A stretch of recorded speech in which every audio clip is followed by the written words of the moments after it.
Yo, that's right, baby. Oh, twice in one go. Call of the Night. Call of the Night is one of those animes that kind of just hit at a really good time. I've been an insomniac for most of my life, and I tend to stick around later than I usually should. So it's easy for me to understand that there could be a universe out there that holds all these people who are like spontaneous, different, a little bit unique, since they're left to their own devices during the midnight witching hour. Yes, ladies and gentlemen, this one really got me, man. Even from the first season, it's just a really interesting take on putting this adolescent young man at that age of everything is happening. There's a lot of things popping off behind you, and you just kind of take that in stride. You're trying to learn what's going on, and to have this dude kind of be at a point where he's sort of coming to terms with what this universe is and what it holds and what that means for him in terms of becoming the person he wants to be, or just becoming that version of him that he wants to be. And that is when he meets the midnight vampire girl, and it becomes a tale as old as time. Kid meets pixie dream girl, and we go from there. However, there are a few caveats. More than one, vampires. That's right, it's not just the Call of the Wild, it is the Call of the Wild. And in this universe, we have vampires, or what we perceive as vampires, because while we do see a lot of fantastical elements, people jumping off walls and stuff, hardcore parkour, there's a part of me that really just takes pleasure in stripping away all that supernatural element and trying to get to the bottom of what is being said. And yes, that sounds very unenjoyable, but when you have interesting characters, creative writing, a very good plot, and just leads that carry the show, so much emotion between the two of them, this really does what it needs to do. And with good ambition, I might add, because not only did this come out at the same time that Dangers of My Heart was airing, I believe, but it did stand on its own. It had its vibe going. They added Creepy Nuts, that is that band that everybody likes. Yes, I too am a nutty man, but it has been very nice to see how that band has been kind of growing, and that's pretty much due to Sony giving them that green light and that funding to do all those projects and events. But it's still nice to see how well they play together. Yes, even from the opening animation, you see this kind of like this melding of AMV. It really does feel like someone took that animation and slapped a AMV music video, and that was professionally done, and it's really fucking good. So right off the bat, you get points for like style and just how much it presents itself, and how really fascinating this world can be at times. We've talked about the supernatural, we talked about the vampires, and we need to talk about the exposition, because there's lots of scenes where, since we're stuck in the midnight hour and there's lights blaring in the background, you see that chromatic aberration really shine through in the way that the designers animate and present these lights. And it really adds to the aspect of, this is almost like a completely different universe, one where lights shine, but what happens in the darkness sticks. Vroom vroom. So, question becomes, after one whole season, what are we doing here? And thankfully, I've been waiting for this moment. I did want to try to do episodes reviews, but when it comes to animes like this, I need to know kind of where we're at in the bigger picture. While I do enjoy Panting and Stalking episode 1, it really doesn't. It just felt like another like panty and stocking. Like, okay, cool, we get it. But for this, something like this, I give it more credit, and I see that we're going in a certain direction. That being said, we do have threats, because there is one Anko Gui, Ugu Isu, Ugu Isu, Anko, and that is our main antagonist. We had a small taste of her in the first season. She already touched base with our main character, Ko, but in this season, it seems like this chick is very hell-bent on doing her job, which is apparently detective work. And that's where I step in, because you know how much I like detectives. I do intermingle with the creative minds, but there's some people out there that need Jesus. Unfortunately, this lady believes that she might be the next Jesus, because I share little lighter kind of gives her hope or whatever, but she is really out here on the mission to go kill vampires. Someone told her that she is part of the Simon Belmont clan, and now she is out there vampire killing like it was no tomorrow, because this poor woman runs up to a newly turned vampire. I forgot his name already, I apologize. But we met him in the last episode, and we got to touch base with him more in this one. So we see kind of the character development coming from the people around Ko and his new friends, and we see the consequences of what it means to hang out in this circle, quote unquote. Because this girl dashes in and just goes to town with one of oh no. Goes to town with one of these, and she goes, and there's no bueno. But she does that because he's a vampire. And to dismay of many people, to show just how serious she is doing this in front of a group of vampires. So the question becomes, where is that line? What are we doing here? Are these vampires gonna cross over that line and be like, yo dog, they're killing our homies, we gotta step in? Is kind of where we're leading towards.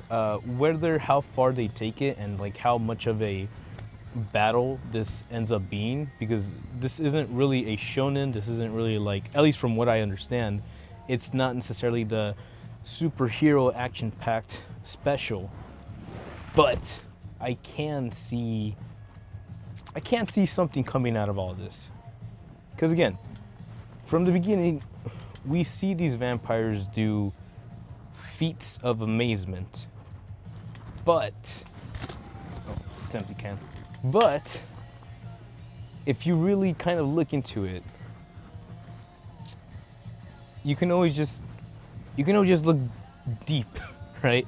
And rather than focusing on all the super demi-powered like abilities, you can kind of, if you choose to focus on the emotional value or the emotions that are coming from these characters in those moments, one could say they're in a euphoric state where they feel that empowered. So again, there's a lot of things happening here that, me being the skeptic detective guy that I am, I'm just like, well, what's wrong if these interesting midnight people are just having a good old time and playing vampire with each other? And there's a question, because from what we know, these people who turn into vampires tend to lose their memories.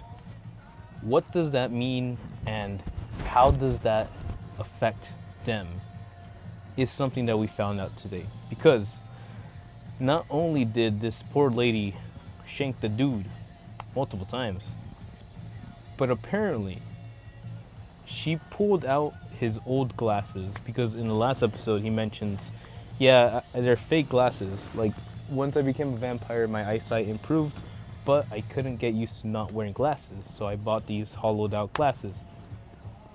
To which this crazy lady is wearing. And in the uh, right before stabbing the poor dude, she takes his old glasses from her face and puts them on his face, and that causes this guy to go like into a state of shock. And that was the moment that it kind of clicked in my brain, because when they say that these vampires are reborn as vampires and they start to forget about their past, it doesn't have to mean that they necessarily are doing anything supernatural.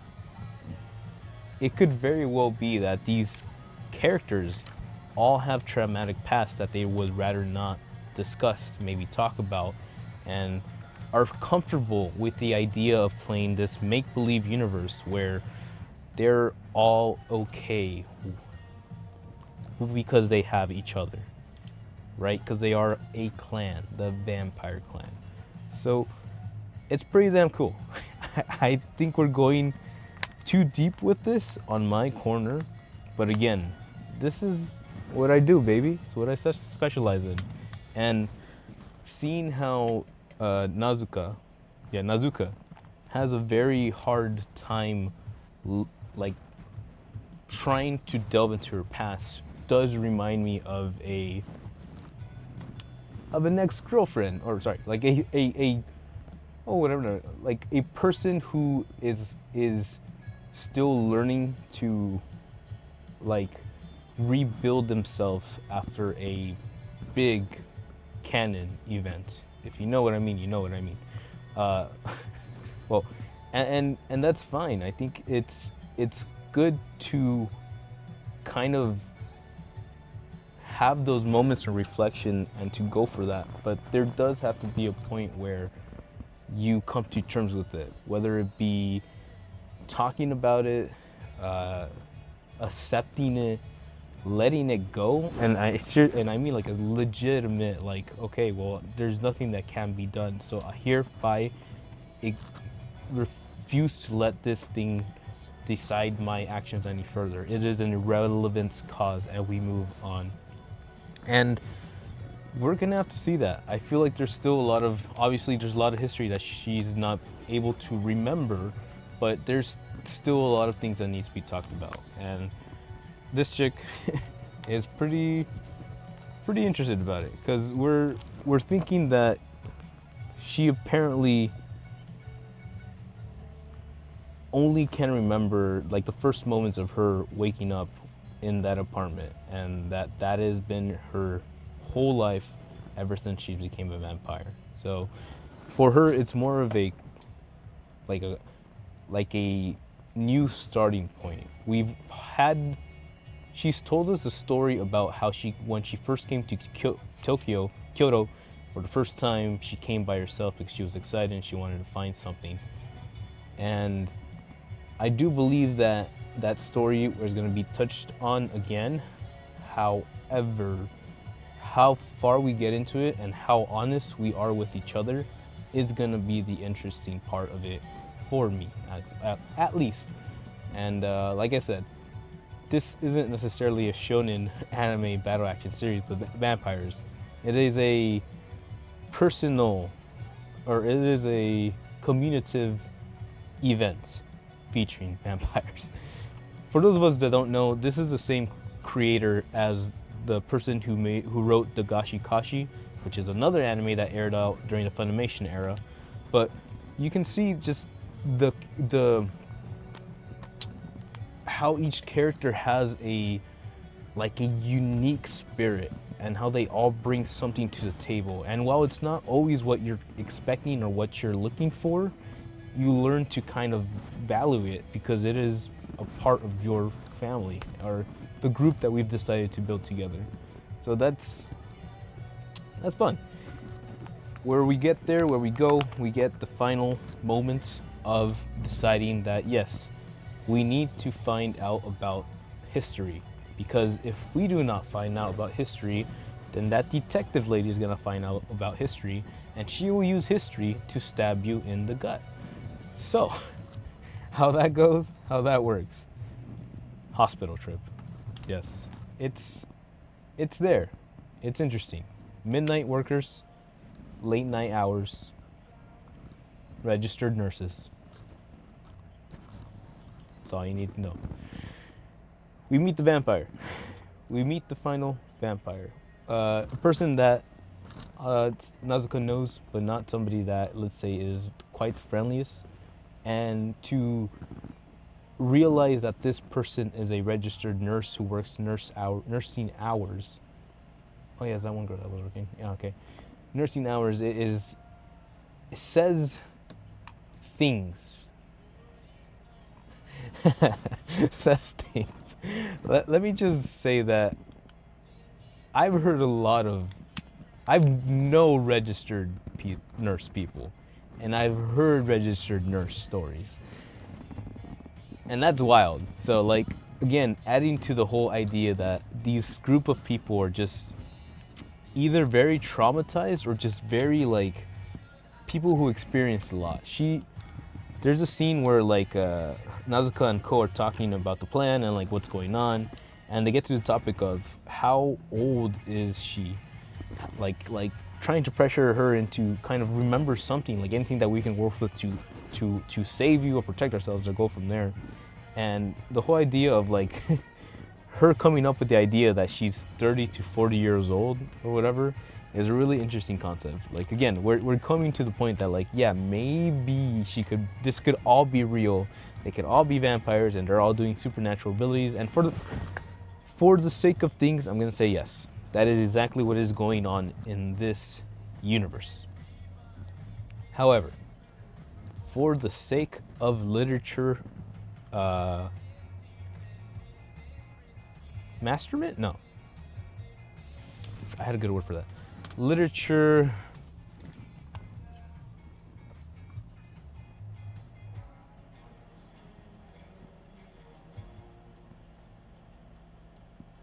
Analysis? For the sake of a literary analysis, let us say that all these emotions, all these things happening is really a lot of trauma. That these people who have gone through a lot of shit in their developmental years decided to veer away from normal society and ended up in this space, in this like lot space where people hang out. Some of them are adults, some of them are teenagers, but they all get to hang out in this safe space and they see each other as almost a familial unit, which is pretty damn cool. And if that happens in Tokyo, yeah, who knows? Maybe there is stuff out there in Tokyo. I do believe LA gets crazy.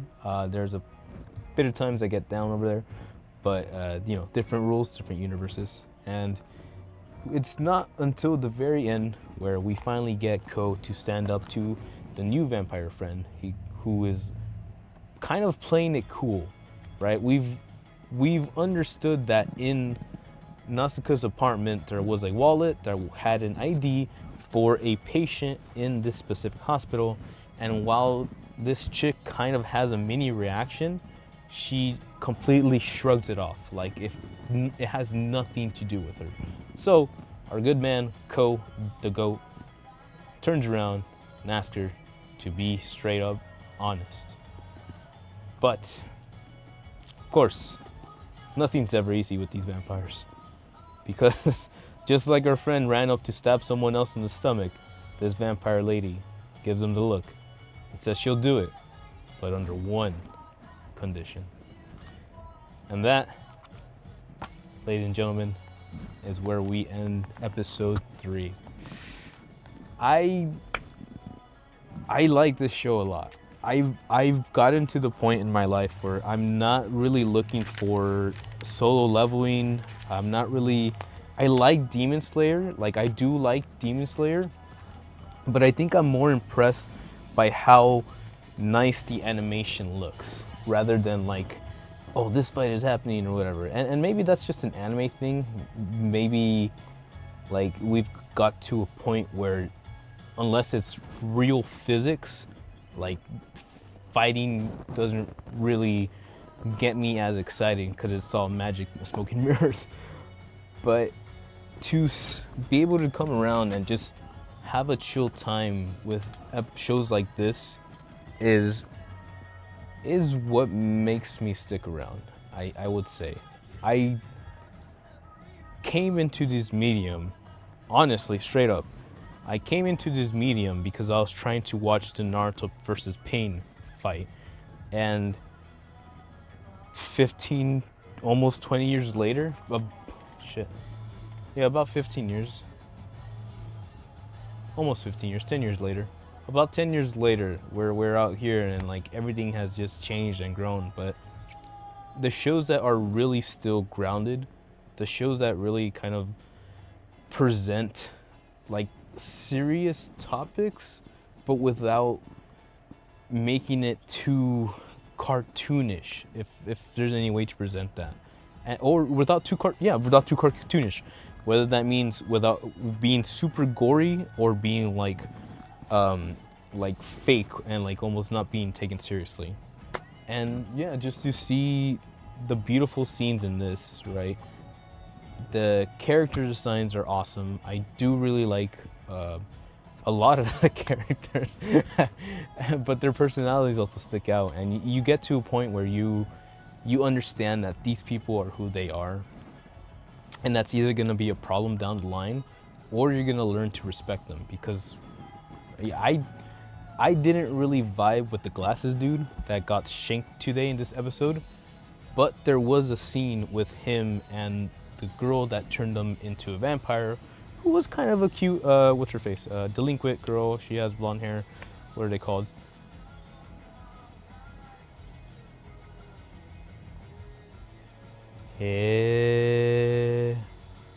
What do we call the girls that are like delinquents in high school? Anyways, she's cool. Oh, the gals. She has that gal look to her. She has the blonde. She has a blonded hair and she has a sweater, and she's nice. And she's there talking to the dude, holding the same glasses that Miss Detective used to paralyze him. And it makes sense, again, coming back to the idea that the reason these vampires don't remember their past could simply be the fact that when you remember who you used to be, think about it, 10 years ago, how cringe were you? Are you proud of the person that you used to be? And if you were forced to look at that person in the mirror, would you be able to accept that? Or would you have to turn away in disgust and be disgusted by who that creature was? And that's kind of deep, man. And that's kind of interesting, because if we use that same logic and apply it to vampires, then we get an interesting scenario here. This detective girl, who is going way past the law and out of bounds of what should be niceties, is trying to prevent more messed up humans to be created. Spawn of the devil, they say. And that's an interesting take. Granted, she's clearly off her rocker and she needs some medical attention or something. But there is someone out there who is trying to stop all the demonic shit happening, right? On the surface level. And then we focus in on the demonic shit that is happening. And these characters are just like, yo, man, we're just trying to escape our trauma, and we met some friends, and now there's this one girl who's out here shaking all of us down, and now we're like, bruh, what's up? So that is the state of things in Call of the Night. A cute little moment where the glasses guy and the girl are on the roof. They're just talking about who we used to be. Do you remember the times? Do you remember how we met? Do you remember what you did? You low-key saved my life, blah, blah, blah, blah, blah. You gave me a reason to live, all that shit. And it gets to the point of like, well, I won't remember that memory. If I was human then and you turned me, and then if I am this person now, then I will no longer remember those memories as a human. To which our friend the gal, which is probably best girl in high school. I don't know. We'll get to it. Goes in general, because they always make the gal character to be like the nicest, like most emotionally developed person in the group. So it convinced me skewed. She tells him, "Well, don't worry about it, because we're here now, and that means that we can make brand new memories together." And to that, Call of the Wild. I see you. I see you, fam. So, with that being said, Call of the Wild, Season 2, Episode 3. Ladies and gentlemen, let me know what you think. I love this series. I hope it keeps this momentum. We keep on talking about how anime keeps on fucking up like the vibe of the source material, and I'm not sure if they're doing something creative for this one, but for what it feels like, there seems to be a good solid building of tension, stakes, and objectives, like what we need to do to get ahead of the curve, and if we get there, then we can like move forward with the interactions. And that's going to be interesting to see, because again, more than anything, this is a interpersonal like show about characters and their relationships, and that is going to be interesting to see how it develops and what these people become, either together or at the time that they have to separate, which is going to be cool. And for the most part, I enjoy it. It is almost like a character study, and I guess that is what brings me interest in the year of 2025. But hey, let me know what you think. Call of the night? Are you watching it? Is it cool? Would you become the vampire? Let us know. But until then, it's been your boy, EXP666 Stitch, wishing you a buenas noches, buenos dias, awesome mañana. Ya, mátane.